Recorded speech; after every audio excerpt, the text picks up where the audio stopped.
Time is 6 p.m. Council City of Denison now convenes into regular session. Tonight's invocation will be given by Pastor Freddie Orr of the Ecclesia Baptist Church of Denison.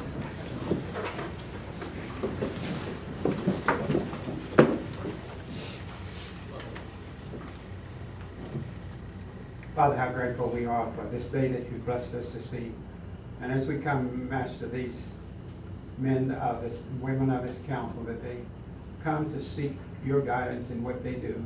We pray that you would be with them, that you would bless them in their efforts to see after the city business and do the things which they feel is best for the city in which they live and they want to promote for the citizens of this city. We thank you and we praise you in the name of Jesus Christ our Lord. Amen. I pledge allegiance to the flag of the United States of America and to the republic for which it stands, one nation, under God, indivisible, with liberty and justice for all.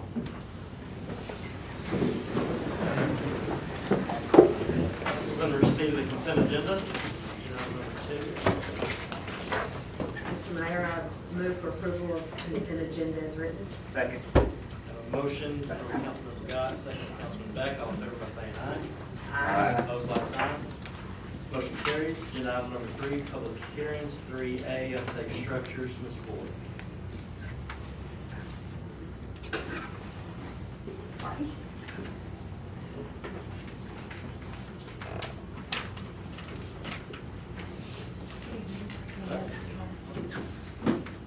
For tonight, we have 5 structures for submission.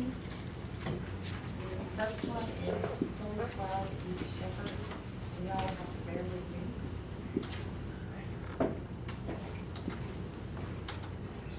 Just click.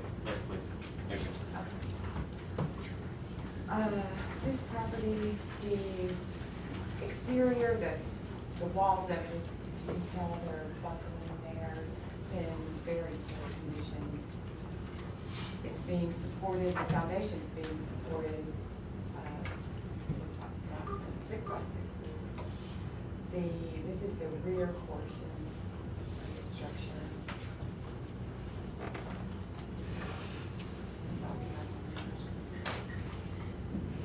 1108 Westgate. This is a church. The roof is in terrible condition. It's not watertight. It's open. It's in the tract pieces. You can see the damage there. Benny, I'm sorry for interrupting, but can you speak in the microphone so that our folks can hear us? Thanks. The windows here are open. This is some of the damage to the roof. Another view of it. This is the inside of it. This is the parsonage that's on the same piece of property. It also has roof damage. The exterior walls are buckling on it. This is where the foundation is dropped and the building just kind of appears that it's starting to split.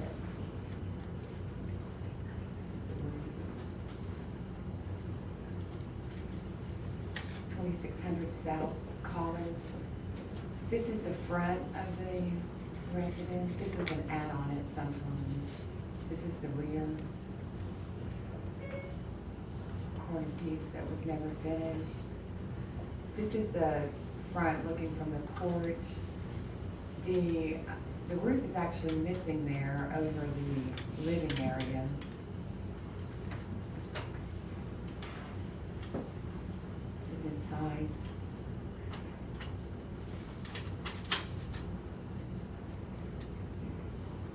The next one is 4231 South Texon Parkway. This is a residential house. It also has foundation problems. If you look at it, you can come see that it's coming off of the foundation. The exterior walls are also buckling on this one. This is the front porch. This is the rear. Also the rear. This is 830 West Walker. Foundation has lots of problems. This is the rear portion. Inside. You can see the roof is in really poor condition with this one, how it's just dropped in the center. And that's it. This is a public hearing. Is there anyone here wishing to speak to any of these properties? Being none, the public hearing is closed. Questions from council?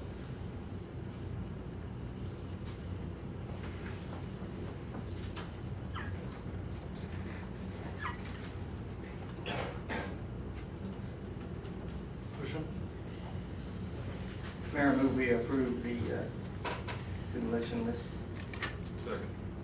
Got a motion from Councilman Beck, second from Councilman Hanley. All in favor by saying aye. Aye. Opposed, like sign. Motion carries. Okay.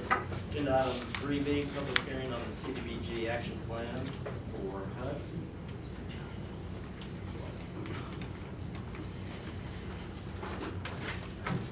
Mayor and council, this is strange, I'm used to sitting back there, not here. We're here to discuss the 2014 CDBG block grant. Ed Harris is our chairman, and he represents this and has in the past, so I will let him do the speaking. Well, we're in the 5th year of a 5-year plan, and we're mostly concentrating on repairing people's homes, and the rest is pretty much admin. So that's been our plan, and we'll be conjuring up a new 5-year plan shortly, and we may have some new philosophy there, we're not sure, but we'll be working on it. And we have new people on board. Perhaps you have a list of some of the people we now have on board. So I'm encouraged that we have new faces. And my boss here is a little bit, quite a bit better looking than my old boss. But so we plan to forge ahead and keep our CDBG operating. Very good. This is a public hearing. Is there anyone here wishing to speak to this agenda item? There being none, the public hearing is closed. Questions or discussion from council? Motion. Mr. Mayor, I move for approval. Second. We have a motion from Councilmember Gott, second from Councilman Rowley. All in favor by saying aye. Aye. Opposed, like sign. Motion carries. Thank you all. Thank you. Agenda item 4A, project at the house at 51 Parnell, Ms. Hart.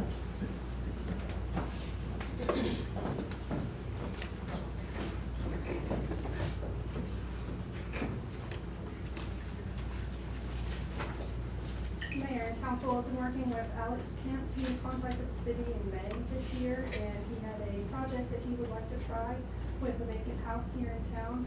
And he is here to explain his project. Your Honorable Mayor and council members, my name is Alex, and I would like to propose a project turning vacant housing structures into restored homes for battered women with or without children, and families that need help getting back into the community. How I would go about doing this would be to set up money donation sites throughout the city and explaining the project while doing so.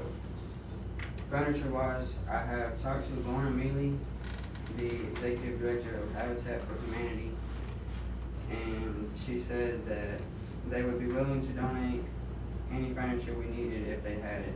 I'm also planning on sitting with the project managers for Home Depot and Lowe's to explain the project, hoping they will both be on board for free workers and furniture donations. My vision at the end of this project is to see families get, or a family get a home to help get back onto their feet and to have a fresh start.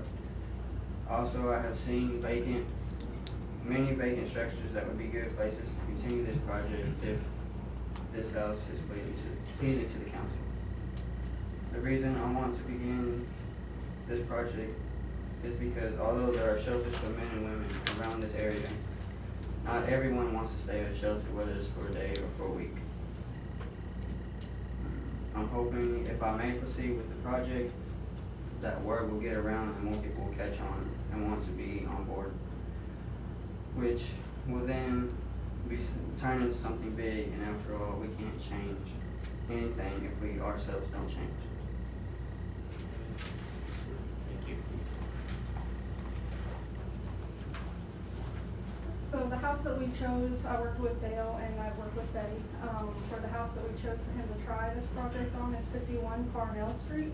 It's a house that is, needs a lot of cosmetic work, but structurally it hasn't been placed on the demolition list. We own the house and we've owned it since 2009. It's just been sitting there vacant. We bought it from, the county after it was struck off of a sheriff's sale. So it seemed like a pretty good choice for him to try this project on. Staff, he's going to partner with a nonprofit. We will not be managing this property.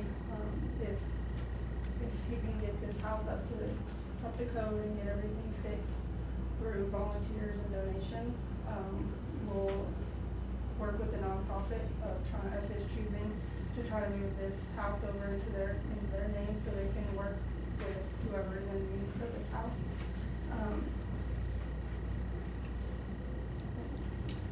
Questions? And Ron, what about the zoning limitations that there may be with some of the nonprofit uses? I think depending on the end use, we want to make sure that we could certainly do that.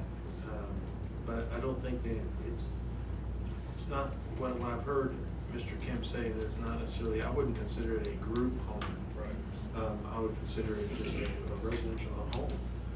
If it goes to a church, then I think there's some additional leeway with something. But whatever the intended use is and the final owner is, I think at that point in time, we would look at the zoning and make sure that it can work so that they're under the law. Questions for Councilman? I think this is a great project, and I'm thrilled that I'm thrilled to see a young person come through with an idea and a project, because you got to start somewhere, and one house could be a turning point to do some really great things. So I'm really excited about the project. I'm really pleased with Mr. Kemp's work on this. A couple of questions.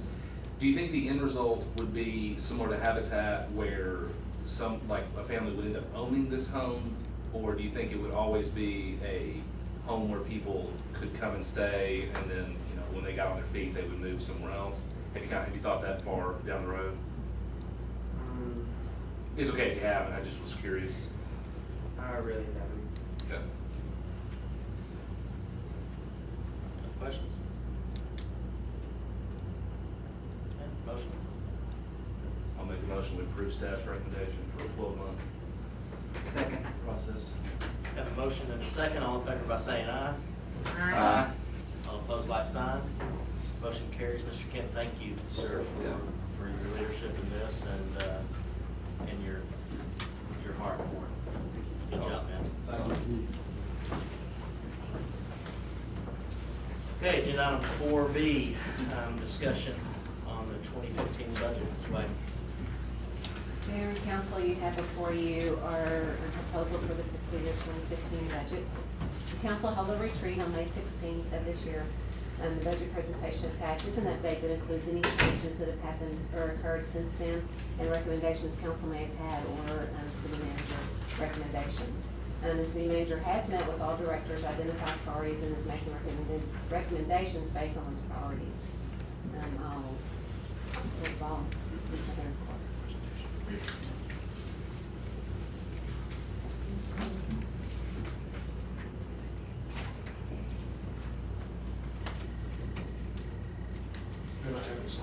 No, sorry.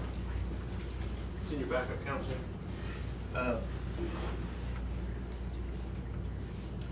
Okay, so the general fund balance,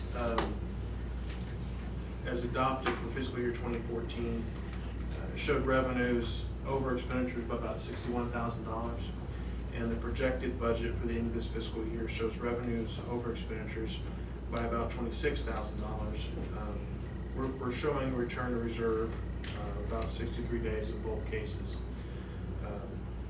There are no really substantial changes in the budget between what was adopted and what our projections are, other than some of our revenue streams are lower just because sales tax is significantly lower than what we originally projected.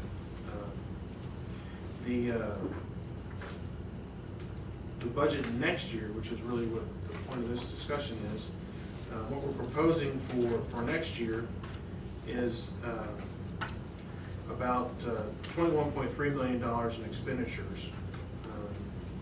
And that'll be offset by about $20.5 million in revenue with some transfers of $1.2 million. It does continue the transfer to the rainy day fund from our sales tax, and we're showing the potential for revenues over expenditures of about $185,000. If that all remains there, if council doesn't decide to do some other things with it, we'd have 66 days heading back towards our fund balance. This next chart, which really didn't translate well through your slides, was a line bar that basically shows we're on a upward mobility to receive our minimum reserve requirement of 72 to 73 days in the next several years. I'm comfortable with where reserve funds are, our fund balance is now. 2 years ago, it wasn't, but I am now, and we're making progress every year. Every year we increase it. So from a new expenditure standpoint, we're looking at several requests this year. We had $2.2 million in new and expanded services this year. I'm recommending that we fund 406,000 of them. And that funding mechanism comes from a series of all of our funds we have available to us. Some of it's the rainy day fund, some of it's our street improvement fund, some of it's the Texoma Health Foundation fund, Park and Recreation fund, our forfeiture funds, the cemetery fund, and court technology fund, all go to help fund that $406,000 request. And these are essentially all one-time monies that are being spent from the special requests, and those essentially are these. They are, like from the Parks and Recreation standpoint, there's a sod cutter in there. They're operational things, but they're small capital items that we need to continue to do our job. From a new service expansion or new debt service to the general fund, what we are asking council to consider is $1.5 million in vehicle replacements. In order to do that, we're asking council to consider a $2.50 increase in solid waste charges to cover the debt service, plus some replacement costs associated with that. The theory being that we have about $190,000 annually over a 10-year debt payment structure. $70,000 would be available for replacement. So at the end of that 10-year period, we'd have $700,000 and some change in a vehicle replacement fund for the solid waste department. So going into the next round of vehicle replacements that we would do, we'd have half available to be paid by cash. In the following year, the following 10-year period, in theory, you could then have 100% in cash and then continue there going forward. There's a lot of assumptions there. There's 20 years worth of opportunity there. But for those core vehicles, I think that model exists, assuming that solid waste vehicles don't radically change between now. You're going to have a big truck with a container that's going to hold a bunch of yucky stuff. And there's going to be some propulsion system that moves it down the road. And I think we can be fairly safe to say that that's going to be diesel until we come with something that can take that kind of weight and move it down the road. And I just don't think we're there from the propulsion method in the next 10, 15 years. So I'm relatively comfortable in saying that even 20 years from now, I think this replacement vehicle fund is a way that we can offset and minimize some of the debt expenditures we're going to have for solid waste equipment. And it also resolves the present problem we have now, which is many of our trucks, I think the average age of our truck is anywhere from 18 to 20 years for all of our fleet vehicles. Now that's not for solid waste. That's not our. We have obviously vehicles that are younger than that, they're newer than that, but our reserve fleet is old. Maintenance is high.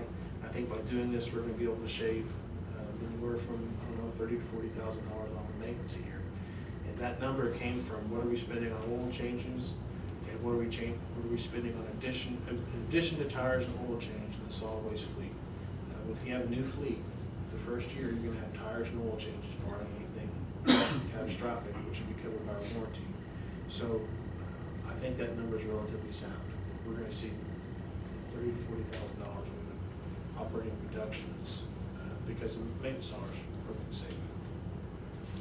Other recurring expenses in the general fund, I'd like $45,000 for program expansion for library materials. $10,000 of that is library materials. And the other is a combination of police and fire department training. What we did last year, the majority is PD training. What we did last year with PD training is we utilized most of the LEOS funds, used to be called the TCLOS funds, before that it was called something else. But it's essentially the state funds that you get for law enforcement officer training. And we had funds built up. Last year was a tough year, or a tighter year than this year. And so we removed all the PD's training budget and used 100% of those LEOS funds to cover that. We have to backfill those funds now. Our officers have to meet minimum training requirements, and there is some training expansion here as well, not just minimum requirements. We're I think going above what we have traditionally done with our officer training.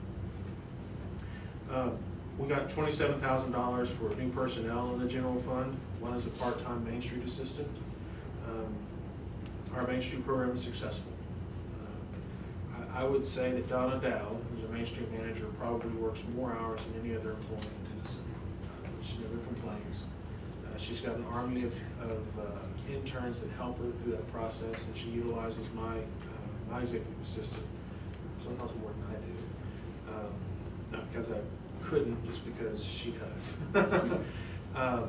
But she's in need of assistance. Part of the problem with the interns providing some of the day-to-day assistance that she needs is that they come and they go, and they do great work while they're here, but they're not consistent.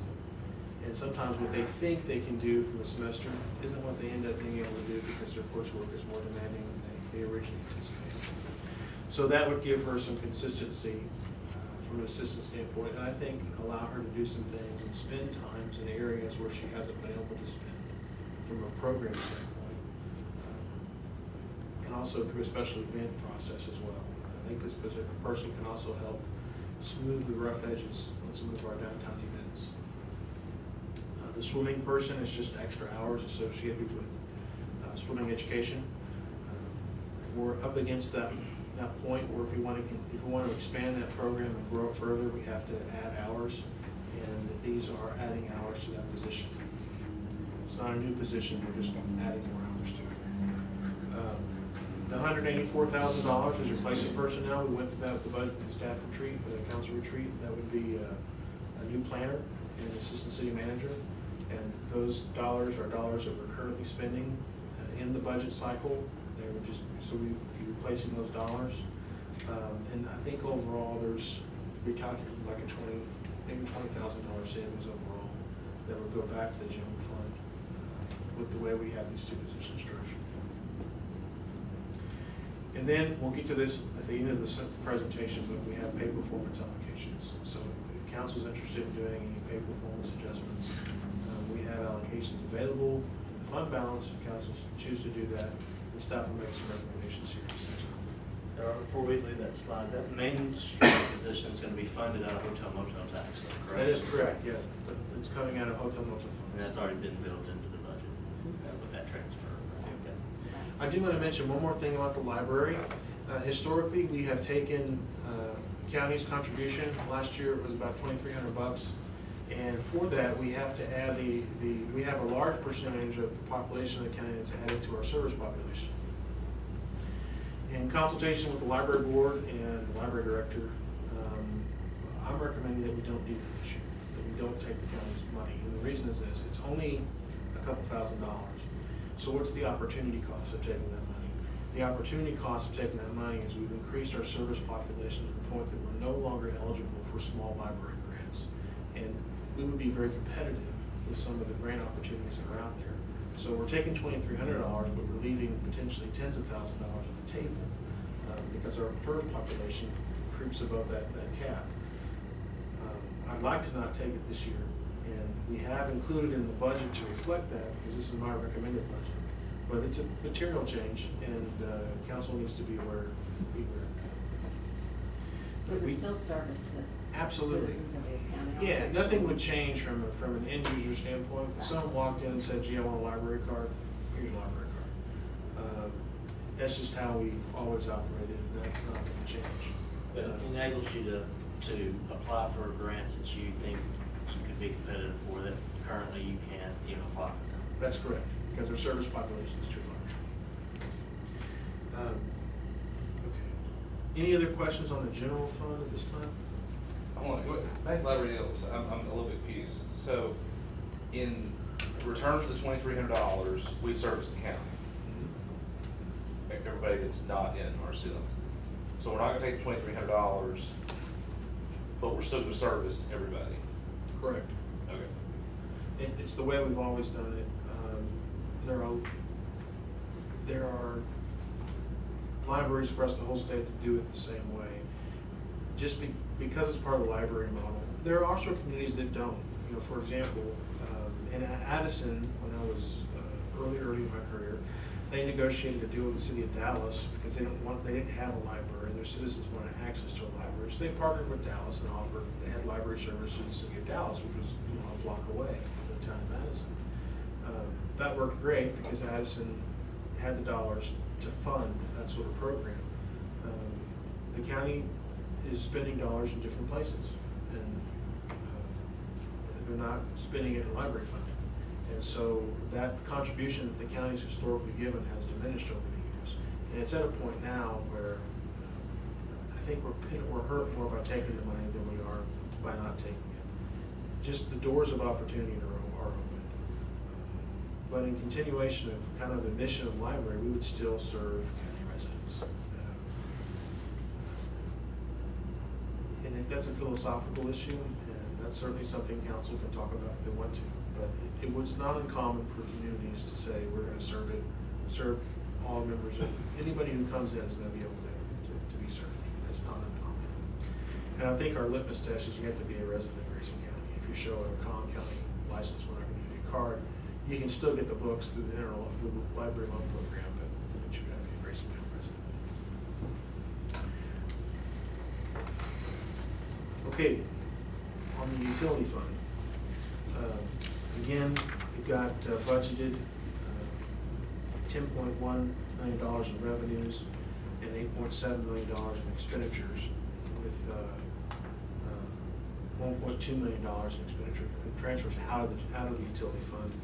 We have a revenue over/under for this year. This is for fiscal year 2014 projected of $301,000, and our days of reserve should be around 77 days versus the budgeted 67 days. So that's all good news.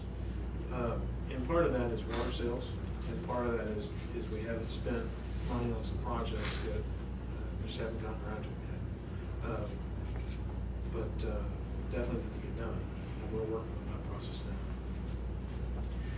So for 2015, we're showing revenues about $10.3 million, expenditures of $8.9 million, and transfers out of the utility fund at 1.2. The difference between and the transfers is we're no longer transferring money into the utility fund from the Fund 22, The bond fund. which is our utility bond fund, which we've done historically for a long time, just for line maintenance and that sort of stuff. It's really not the best of practices, and this fiscal year we're in a position to be able to stop that practice and move forward. And so that's what we're recommending. I also want to mention there, because the expenditures are about $200,000 more than last year. That's bond payments. I don't know if you recall, but sometimes our bond structures, we pay a smaller amount in some years and larger amount in other years, and that's due to bond payments at $200,000. Very good. In the days of reserve goes from 77 to 79, as are anticipated. So our major costs, in addition to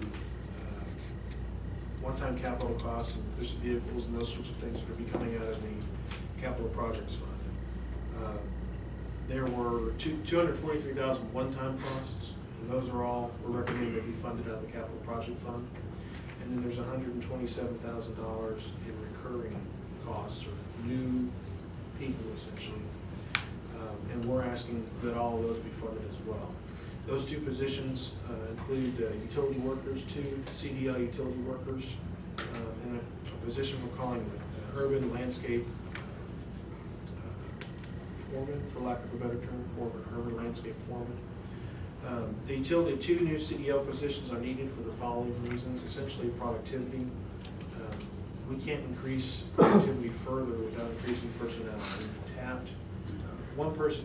A group of people can only do so much, right? And we've tapped, in my opinion, we've tapped that level. We need more people to do things. I'm asking them to do more than they've done in the past. They've done that. But we're at a point now where I still want to ask them to do more things, and they don't have the people to do it. It's impacting service levels.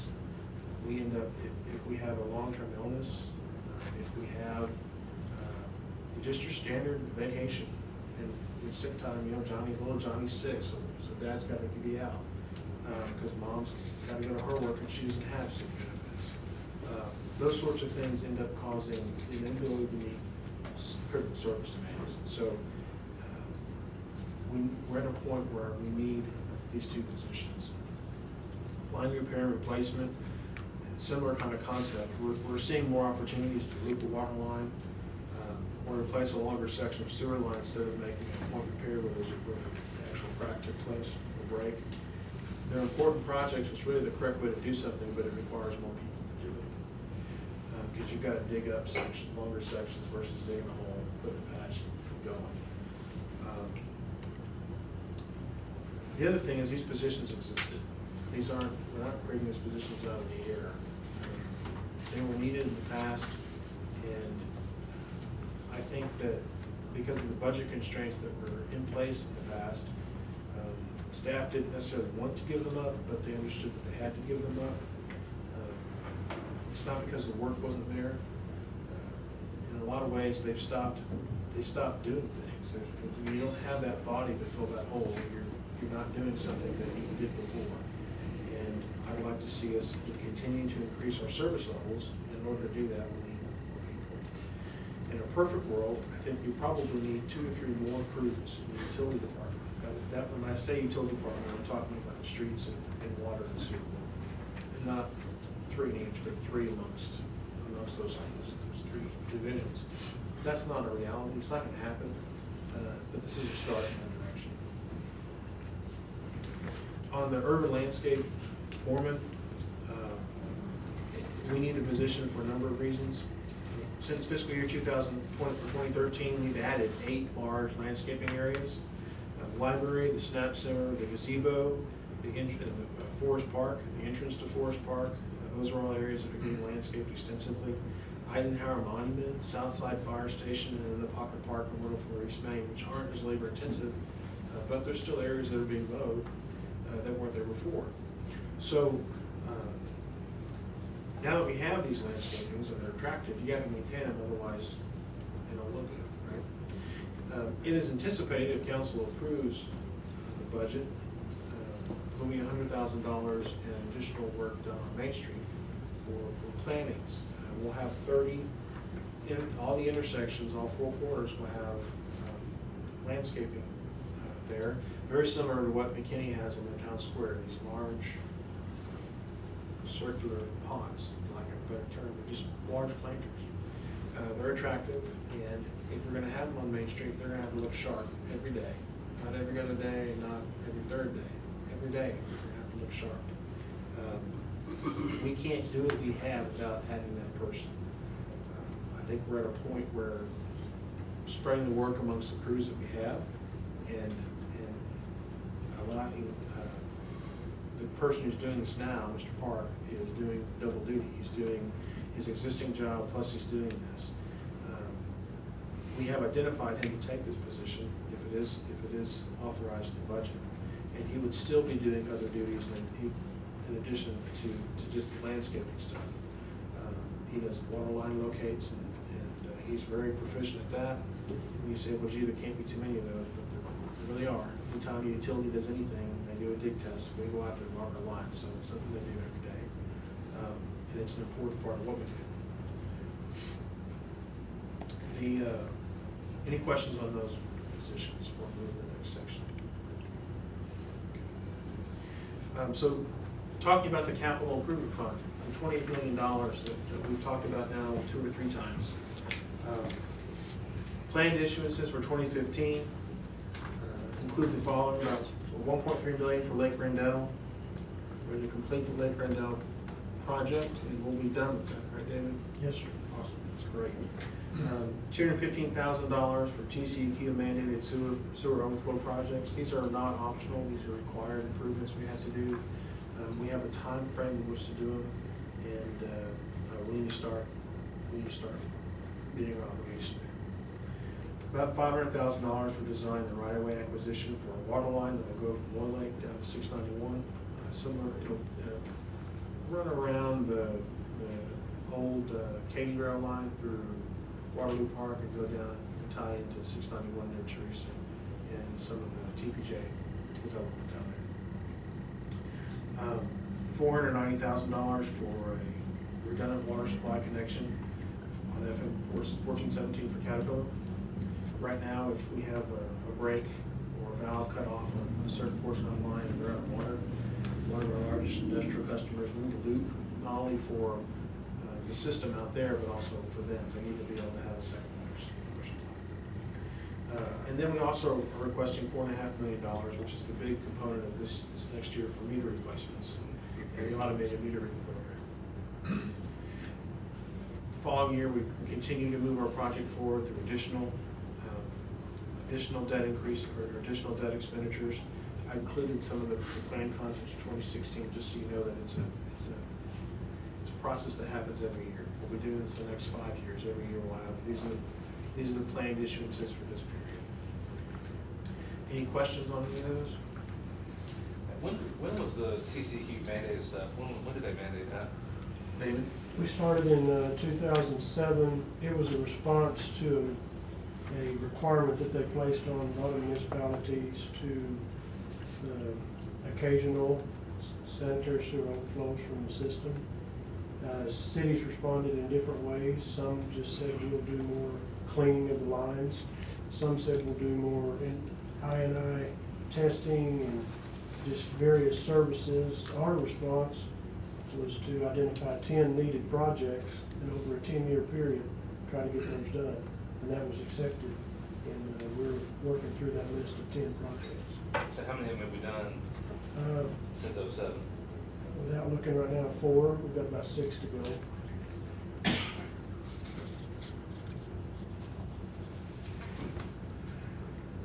So in order to do $20 million worth of debt service over the next 5 years and make these improvements that are essential to our utility system, these improvements aren't really things we feel like would be a good idea to do. They're things that need to be done to maintain the operability of our utility system, to continue to expand it, to help encourage growth, new growth in some areas, and to increase the capacity that frankly is just it's too small for our needs. We have to raise rates. There's no way around it. So what we have talked about, again, 2 or 3 different times, is a double component of that. Base rate increase, and those base rate increases are included in your backup. You're looking at, for residential side, we currently have 3 rate classes, residential, commercial, and multifamily. What we're recommending this next, with the rate ordinance, is that we have still 3 classes when we go to a residential, commercial, and an industrial class. The industrial class is something we haven't talked about in the past, and the reason why we did that is when we went to look at the variable rate side of this equation, the operational component to it, and you did the calculation to some of our 2 largest users, really the revenue that we'd be generating, it's more than we needed to fund the system. And so it's probably more than they really want to pay too. They were, which was high. So working with them, we created a tiered system that recognizes their larger, their volumes that they're using. Using 1 million cubic gallons of water per billing cycle. Is that gallons or cubic feet? Cubic feet. 1 million cubic feet of water per billing cycle in some instances. That's a lot of water. A lot of water. And there probably does need to be some recognition of the fact that that volume needs to be taken into consideration. And so from the tiered rate standpoint, we have done just that. And that next slide shows what that tiered rate does. And it recognizes that on the larger consumption ends of the spectrum, it recognizes those larger volumes and charges a lower rate. So what does it look like to the end consumer? On the consumption side, because the base rate's a fixed fee. But on the consumption side, if you're a residential customer with 5,000 gallons of usage a month, your current rate's about $9.18. That's not your base rate, it's not your trash, it's not your sewer, it's just your water, and it's how much you get charged for that 5,000 gallons. This increase for 2014 would increase that by 49 cents a month, or $5.88 for the year. It would increase annually on December of every year of 2018. At the end of that 2018, I think all in, you're from a variable rate standpoint, you're paying $2.63 more. With the base rate adjustment, you're looking at around $14, 13.60 something. It's just around $14. The following slide looks at some of our larger tiers, those 2 larger tier customers, what that would do for them.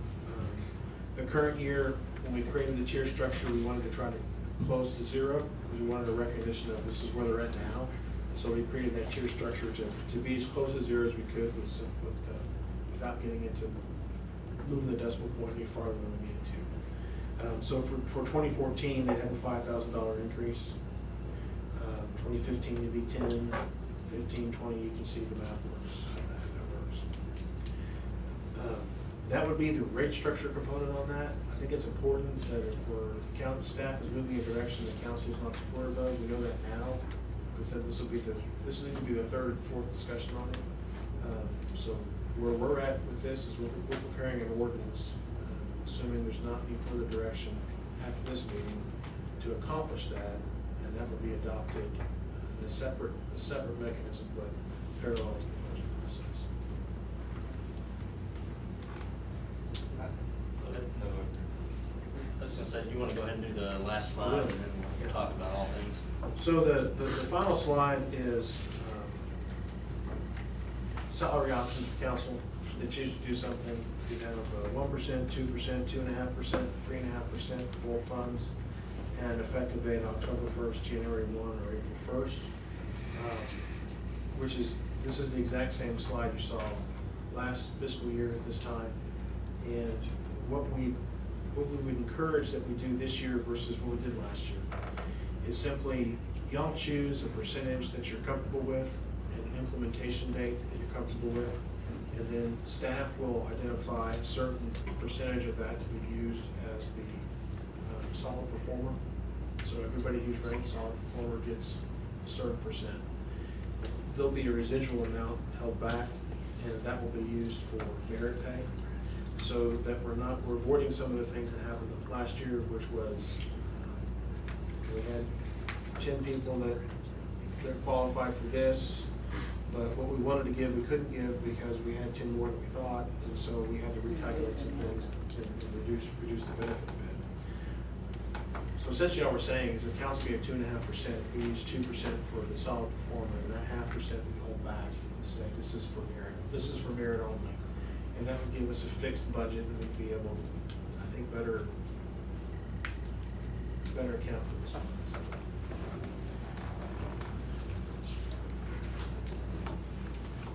Discussion from council. Question on the industrial part on the water rate. I guess you know, TXU charges them more because they, while their volume is high, they also put more stress on the system.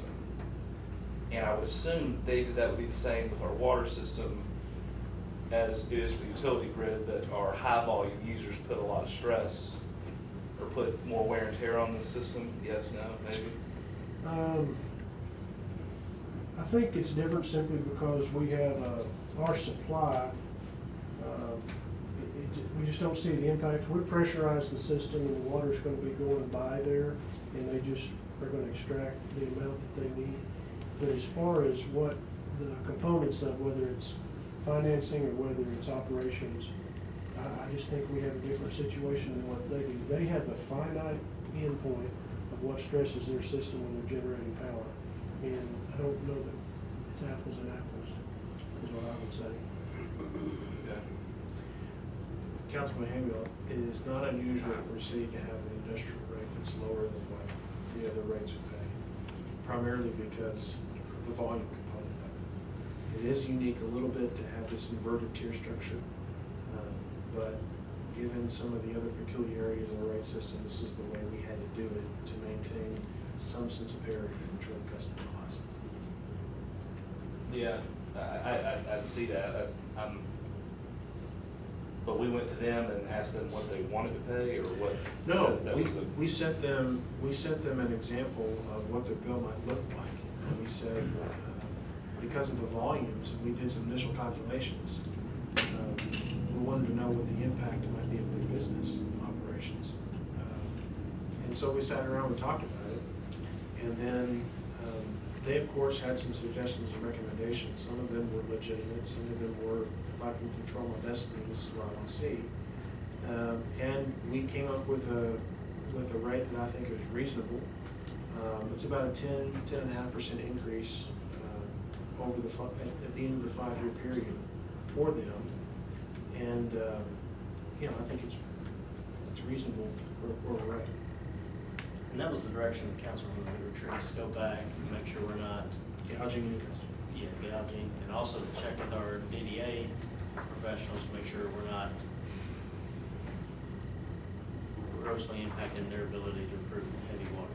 That's correct, and that's what we did. And this is a result of that exercise. We also looked at the school district's bill, because that was another player that we wanted to make sure wasn't going to be negatively impacted, and really they aren't. In fact, They never get over, I'm trying to see here, over 300,000, maybe 400,000 cubic feet in 1 month, so they don't even get to that.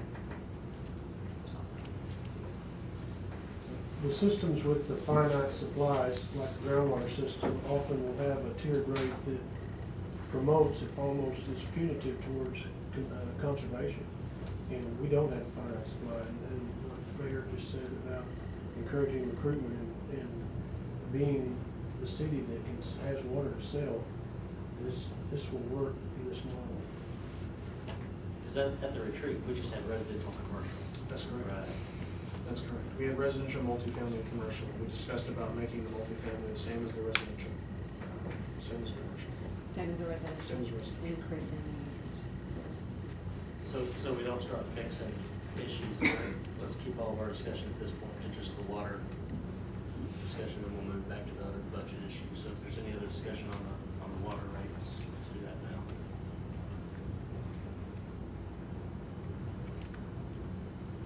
Okay, so let's move, I guess, back to anything else from the budget presentation? Robert, I have one on this urban landscape foreman. I just think it will be, it's no question that we need to make sure that our public buildings and these public areas are well maintained and landscaped, without a doubt.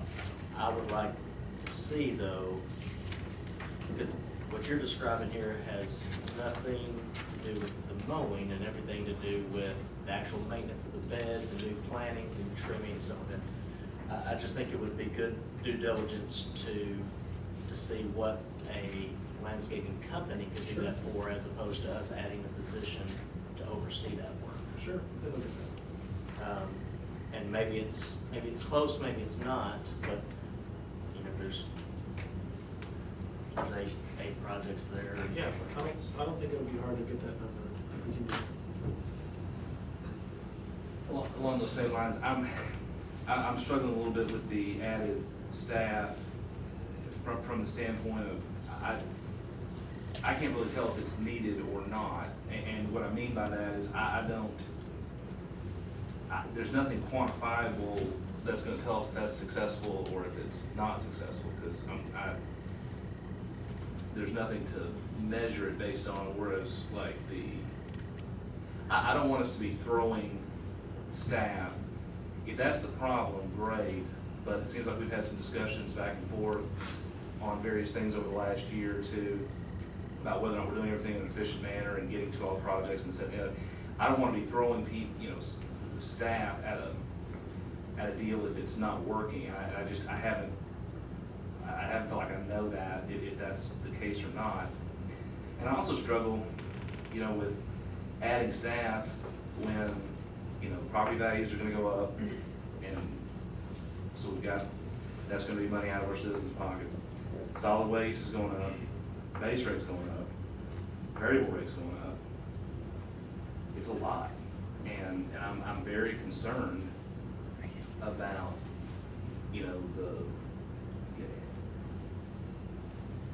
all of those combined costs. I don't know, I'm struggling with that. I don't know what other council members are at, but I'm just struggling. I understand the need to do all this stuff, there is no question in my mind, but do we need to be doing that and adding staff at the same time?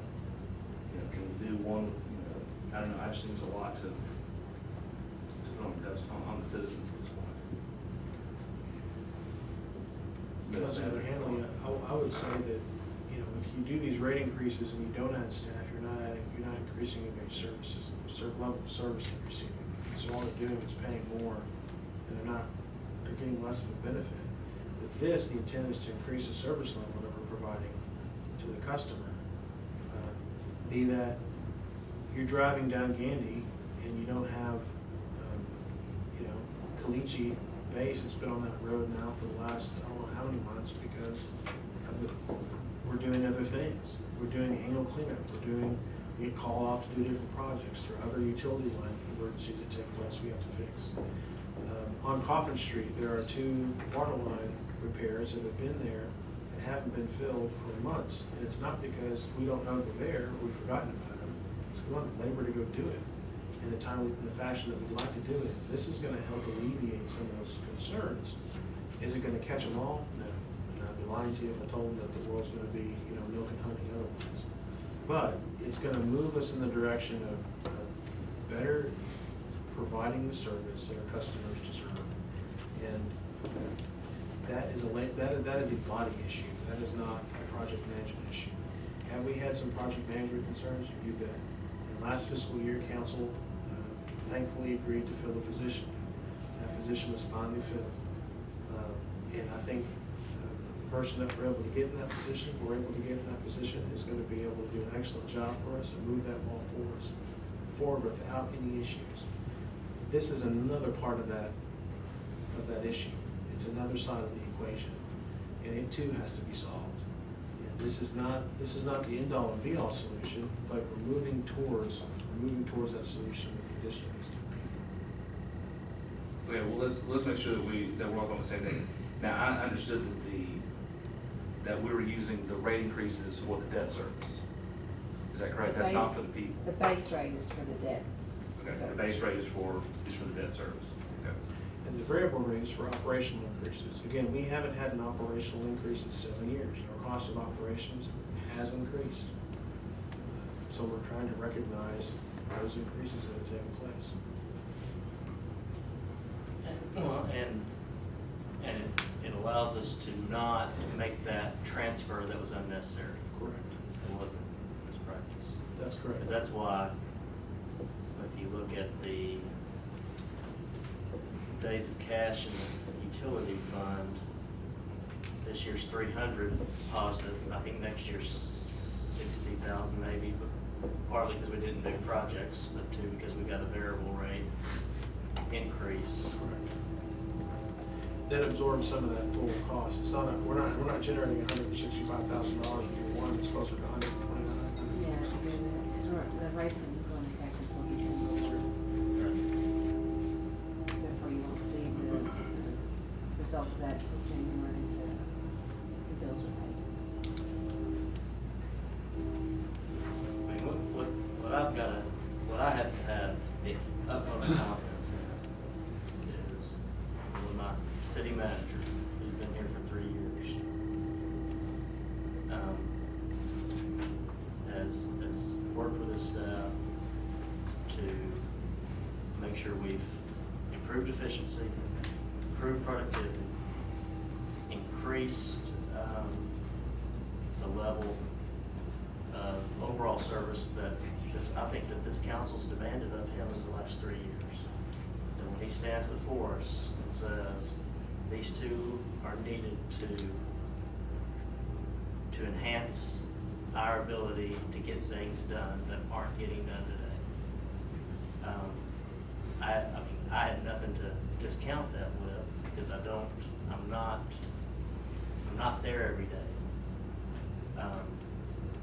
So I've got to trust, Robert, that since this is in your budget, the city manager's budget, that you feel like that is absolutely necessary to provide the level of services that our citizens deserve.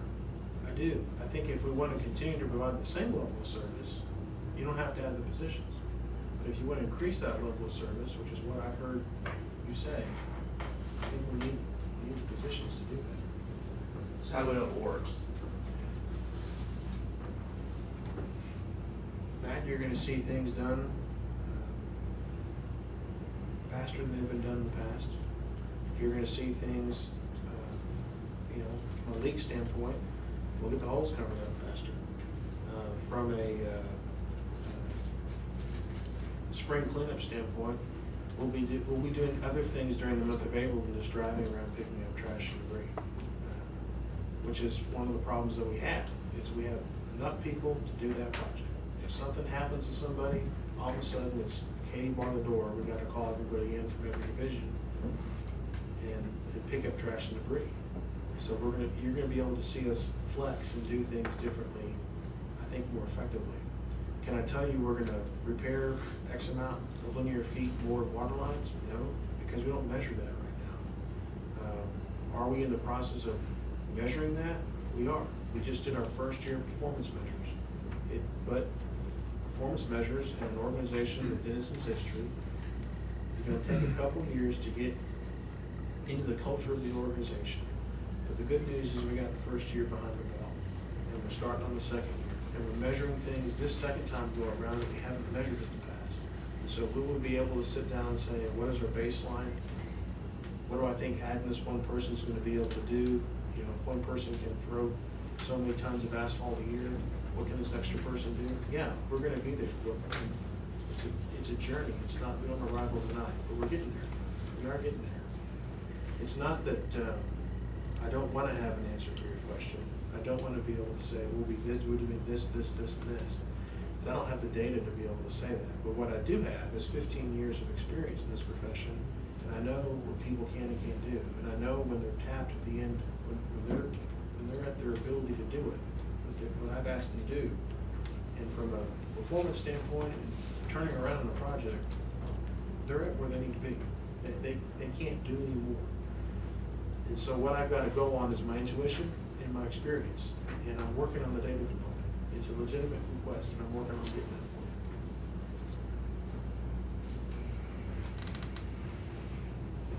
you. Other discussion? I'd just like to say, I agree with what the mayor statement previously was, that I do support what you're doing here, Robert. We value your 15 years of experience and what you've done so far in Denison. Even though it's going to be hard to metricize or quantify the impact of our staffing, I highly support your recommendation for staffing here, and I don't think you're making this lightly. Looking forward to Denison's future, where we're going. This is one of the target areas in the state of Texas for growth, and it's based on this resource we have here called water. Most of the cities in the state of Texas would love to have the problem we've got today. And this is a fairly simple fix in my eyes. Even though nobody wants to increase taxes on our citizens, there's a lot of people that trade places with us today. So, thank you. Well, I want to echo my support as well. I believe that we've given you expectations and you're trying to meet those. And if this is what it takes, then I think that's what we should do.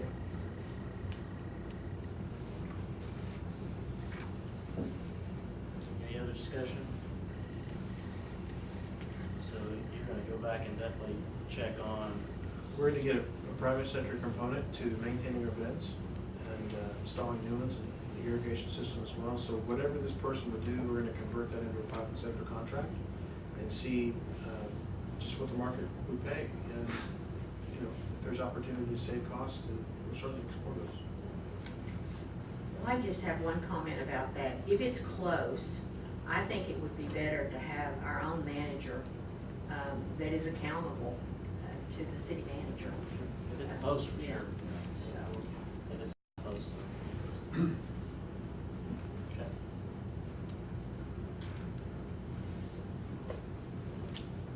And so going forward, from staff's perspective, what we're going to take from this is move forward, prepare an ordinance for the rates. It doesn't mean council we're going to have more discussion on it, just means that that's what we're going to be busy doing between now and the budget adoption.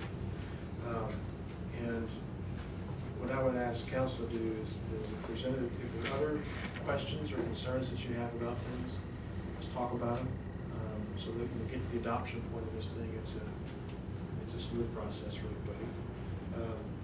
From a personnel standpoint or pay performance standpoint,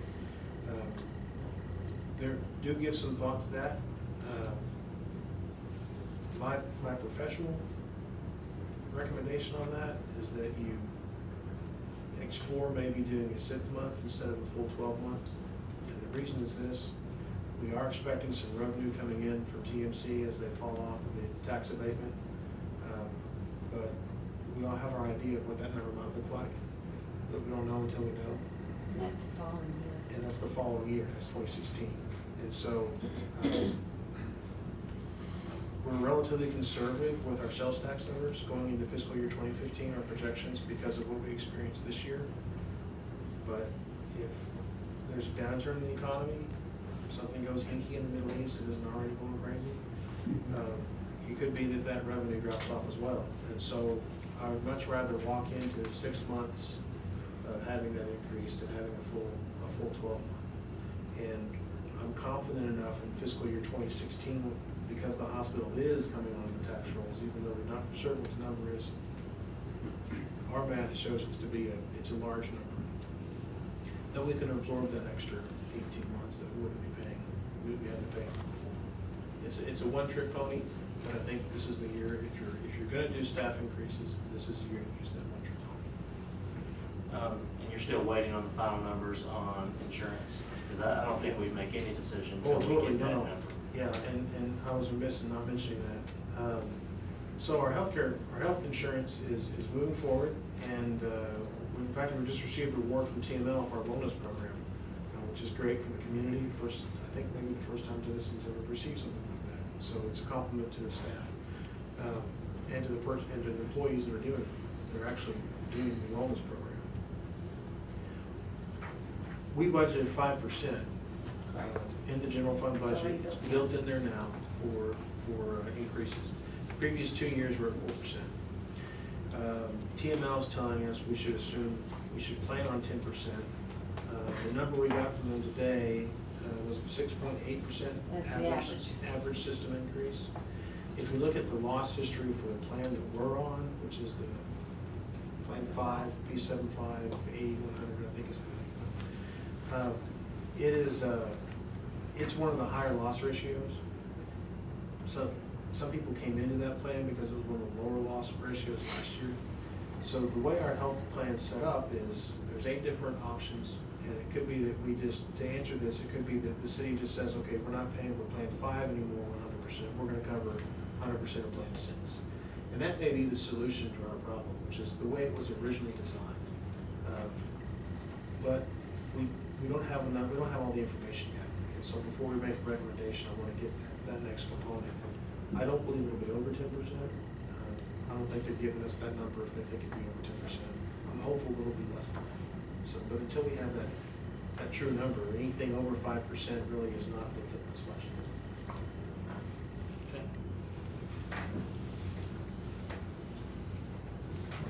Agenda item number 5, executive session. The council now go into executive session pursuant to chapter 551 of the Texas Government Code to discuss contemplated litigation regarding the Logan Bartley, Robert Morgan, Matthew Rollins, and 715 West Sears cases, and confer with attorney regarding the Atlas Great Energy, potential discussion of the EFH bankruptcy and litigation property purchased from Foster bankruptcy estate.